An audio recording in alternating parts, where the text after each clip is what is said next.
آج سے 74 سال پہلے جہاں علماء ربانیین سے استفادہ کیا، جن میں سر فہرست حضرت شیخ الحدیث حضرت مولانا محمد زکریا صاحب نور اللہ مرکزہ صاحب فضائل عامہ، آپ کے پیر و مرشد حضرت مفتی عبدالعزیز صاحب رائے پوری نور اللہ مرکزہ، اکابرین امت شیخ زکریا رحمۃ اللہ علیہ، حضرت مولانا مفتی محمود الحسن گنگوہی رحمۃ اللہ علیہ کی خدمت میں اپنے 675 میں دارالعلوم امان الاسلام مرکز بڑی مسجد بیت پورہ کی بنیاد۔ الانبیاء والمرسلین،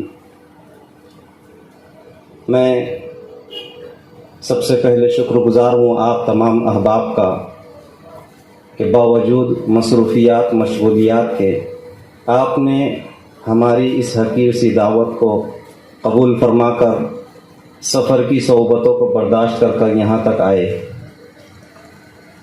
دراصل آپ نے بینر پر دعوت نامے پر ایک ہیڈنگ دیکھی ہوگی جس کو مشن محمود کا نام دی، ایک سنہرا قدم۔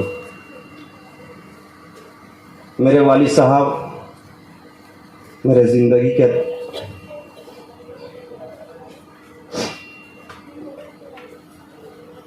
38 سال گزرے، میں نے دنیا میں بہت باپ کو ایسے دیکھا جو اپنے بچوں کی دنیا کی فکر کرتے ہیں۔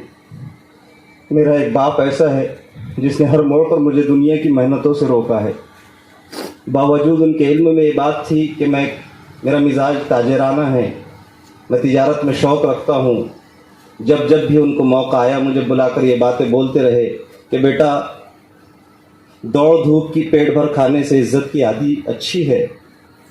کبھی بولتے کہ اپنی تجارت میں کبھی ضرورت سے زیادہ نفع نہ لینا۔ ایسے اشخاص آج کے دور میں کم نظر آتے ہیں۔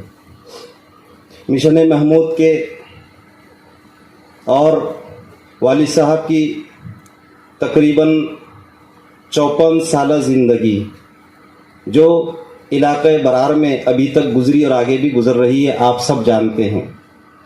لیکن جب یہ ادارہ میں نے شروع کیا، میں نے ہمیشہ ابا کے ذہن پر ایک بوجھ کو دیکھا کہ جب بھی امت کے احوال تبدیل ہوتے وہ فوراً متفکر ہو جاتے اور اس کے سدباب کے لیے اقدامات کرتے۔ تفصیل انشاءاللہ اس میں پوری آئے گی۔ اللہ رب العزت نے اپنے دین کی حفاظت اور اس کی ارتقاء کے لیے ہر زمانے میں کچھ برگزیدہ بندوں پر نگاہ کرم ڈال کر ان کو اپنی دین کی خدمت کی سعادت سے بہرہ ور فرمایا۔ ہمارے ملک ہندوستان کے صوبہ مہاراشٹر میں آج سے 74 سال پہلے جہاں کے مسلمان اپنے علمی، اصلاحی اور معاشی کمزوری کی بنا پر ارتداد کے دہانے پر کھڑے تھے اور دور دور تک ان کی دینی رہبری کرنے والا نظر نہیں آتا۔ ایسے حالات میں اللہ رب العزت کی جب نگاہ کرم پڑی تو اس نے ضلع اکولا کے ایک چھوٹے سے گاؤں جو کاٹی پورنا کے نام سے جانا جاتا ہے، جس کا اصل نام قرن کھیڑ ہے، بستی میں وہاں کے ایک معزز سادات گھرانے میں محترم جناب سید نور علی صاحب کے گھر 2 دسمبر سن 1951 عیسوی میں ایک ایسے ہونہار بچے کو پیدا فرمایا جس نے بڑے ہو کر اس پورے خطے میں ایک ایسا دینی انقلاب برپا کیا جس کے فیوز و برکات دور دراز تک پھیلے۔ جہالت کی گھٹا ٹوپ اندھیروں کے بیچ علم و عرفان کی ایک شمع روشن ہوئی جس نے صرف اکولا ہی نہیں بلکہ ملک کے مختلف صوبوں اور بیرون ملک کے مختلف مقامات تک اپنے فیض کے نقوش ثبت کیے۔ 1951 عیسوی میں کاٹی پورنا گاؤں میں پیدا ہونے والا یہ بچہ مستقبل میں ملک کی عہد شاز شخصیت کے روپ میں جانا پہچانا جاتا ہے۔ عہد طفولیت، بچپن کا زمانہ۔ آپ کا اسم گرامی سید محمود علی ابن سید نور علی۔ آپ کی پیدائش ایک با اثر زمیندار سادات گھرانے میں 2 دسمبر 1951 بروز اتوار بمطابق 3 ربیع الاول 1371 ہجری کو ہوئی۔ اللہ رب العزت نے بچپن ہی سے آپ کو اوصاف حمیدہ سے متصف فرمایا تھا، جیسے آپ کی نگاہیں ہمیشہ نیچے ہوتی، آپ کسی کو حقیر نہ سمجھتے، آپ خوش اخلاقی اور نرمی سے پیش آتے، کسی سے بد کلامی نہ فرماتے، آپ کسی سے کبھی جھگڑا نہیں کرتے، زیادہ باتیں نہیں کرتے، اگر کوئی زیادتی کرتا تو آپ قوت برداشت سے کام لیتے۔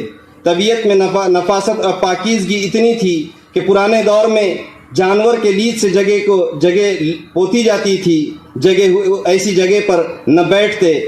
ज़माने कदीम में अक्सर व बेशतर घर लीद से लिपे हुए की वजह से मजबूरन अगर बैठने की नौबत आती तो कागज़ बिछा कर बैठते।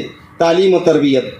आपकी इब्तदाई तालीम दारुल उलूम कोल्हापुर में हुई, जहां आपने हज़रत मौलाना अब्दुल शकूर खान साहब और हज़रत मौलाना अबुल हसन साहब नव्वरल्लाहु मरकदहुमा से इक्तिसाब फैज़ किया। फिर मज़ीद तालीमी तशनगी को बुझाने के लिए मज़ाहिरुल उलूम सहारनपुर रवाना हुए और वहां पहुंचकर उलमाए रब्बानियीन से इस्तिफ़ादा किया, जिनमें सर फहरिस्त हज़रत शेखुल हदीस हज़रत मौलाना मोहम्मद ज़करिया साहब नव्वरल्लाहु मरकदहु साहिब फ़ज़ाइल आमाल। दूसरे हज़रत अमीरुल मोमिनीन फिल हदीस हज़रत शेख मौलाना मोहम्मद यूनुस साहब जौनपुरी रहमतुल्लाह अलैह, हज़रत मौलाना यहया साहब रहमतुल्लाह अलैह, हज़रत मौलाना मुफ्ती अब्दुल अजीज़ साहब रायपुरी रहमतुल्लाह अलैह, हज़रत मौलाना मुफ्ती अब्दुल क़य्यूम साहब रहमतुल्लाह अलैह, हज़रत मौलाना अल्लामा सिद्दीक़ साहब रहमतुल्लाह अलैह, मौलाना यामीन साहब रहमतुल्लाह अलैह और हज़रत मौलाना मुफ्ती मुज़फ़्फ़र हुसैन साहब रहमतुल्लाह अलैह से आपने मज़ाहिरुल उलूम सहारनपुर से उलूम अक़लिया की तकमील के बाद सन 1971 में सनद फ़रागत हासिल की और रूहानी तरक्की व तज़किया नफ्स के लिए अपना रूहानी रिश्ता हज़रत मौलाना मुफ्ती अब्दुल अजीज़ साहब रायपुरी नव्वरल्लाहु मरकदहु से जोड़ा और राह सुलूक पर गामज़न रहे। फिर हज़रत मुफ्ती साहब रहमतुल्लाह अलैह ने आपको खिलाफत से सरफराज फरमाया और आपके खलीफा मजाज और आप खलीफा मजाज हुए। इस लिहाज से हज़ारों मुरीदीन मुल्क व बैरून मुल्क में आपसे रूहानी फैज़ हासिल कर रहे हैं। आपकी खिदमत पर एक तायराना नज़र। आपने 1967 के अंदर दावत व तबलीग में पहला चिल्ला लगाया, जिसकी बरकत से उम्मत की ज़बोहाली का एहसास हुआ कि ज़हर है उसको तिरियाक समझ लिया गया, जो तबाही व बर्बादी का रास्ता है उसको निजात का रास्ता समझा जा रहा है, जो तदबीर शकावत को दावत दे रही है उन्हीं के ज़रिए उन्हीं को ज़रिए सआदत ख्याल किया जा रहा है। ऐसी हालत में आपने दावत व तबलीग को हिर्ज़ जा बना लिया और अब तक उसी मेहनत में मुनहमिक है। आपने अपने उस्ताद के इदारा पातुर्डा मदरसा ज़ियाउल उलूम के अंदर 3 साल तक तदरीसी खिदमत अंजाम दिए। इसी दौरान आपके पीर व मुर्शिद हज़रत मुफ्ती अब्दुल अजीज़ साहब रायपुरी नव्वरल्लाहु मरकदहु बामशक्कत सफ़र हुआ। हज़रत मुफ्ती साहब के यहाँ जाने के बाद हज़रत ने अकाबिरीन उम्मत शेख ज़करिया रहमतुल्लाह अलैह, हज़रत मौलाना मुफ्ती महमूदुल हसन गंगोही रहमतुल्लाह अलैह की खिदमत में अपने शागिर्द यानी सैयद महमूद अली साहब के अहवाल रखे। उन हज़रात से मशवरे से चंद मकामात तय करके लिखा। रायपुर, छत्तीसगढ़, अकोला, भुसावल, इन तीनों मकामात में से किसी एक जगह दारुल उलूम की बुनियाद रखकर अपनी दीनी खिदमत से इलाके को सैराब किया जाए। हज़रत मौलाना ने बतौर तजवीज़ अपने अकाबिरीन की खिदमत में शहर अकोला को पेश किया। इन अकाबिरीन सलासा के हुक्म पर इस मुबारक तहरीक को शुरू करने के लिए शहर अकोला को मुंतखब किया गया, जिसके नतीजे में 1975 में दारुल उलूम अमानुल इस्लाम मरकज़ बड़ी मस्जिद बैतपुरा की बुनियाद रखी गई। इसी तरह आपने भिवंडी फसाद 1977 के बाद मुल्क की 100 साला कदीम तंजीम जमीयत उलमा हिंद को अकोला में मुस्तहकम किया। इसी तरह जब आपने देखा कि मस्तूरात में बेराह रवी और बेदीनी का आलम बढ़ रहा है तो शहर अकोला में मस्तूरात को दीनी तालीमी मैदान में आगे बढ़ाने के लिए 1 मई 1998 को मदरसा तालीमुल बनात का क़याम अमल में लाया। इसी तरह स्कूल में मासूम बच्चों के इस्लामी अकायद और ईमान के तहफ़्फ़ुज़ के लिए दीनदार असातिज़ा की निगरानी में 22 जून 2003 को कुबा उर्दू स्कूल का क़याम अमल में आया। फिर आप मजीद जब हालात और बढ़ते गए और उम्मत का दर्द बढ़ता गया, आपने खिदमत खल्क की गर्ज से 8 मार्च 2008 को सुन्ना हॉस्पिटल का क़याम अमल में आया। जब मुसलमानों का आम रुझान अंग्रेजी तालीम की तरफ होने लगा और वो अपने बच्चों को अगयार के सुपुर्द करने लगे, तो फिर 15 जुलाई 2011 को अल महमूद इंटरनेशनल स्कूल का क़याम अमल में आया।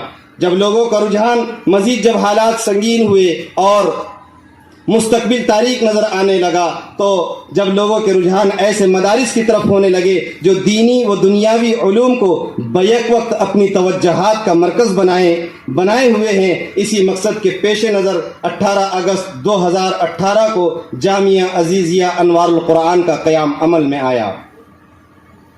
जामिया अजीज़िया अनवारुल कुरान के अगराज़ व मकासिद محترم سامعین، اللہ رب العزت نے ہم سب کو دین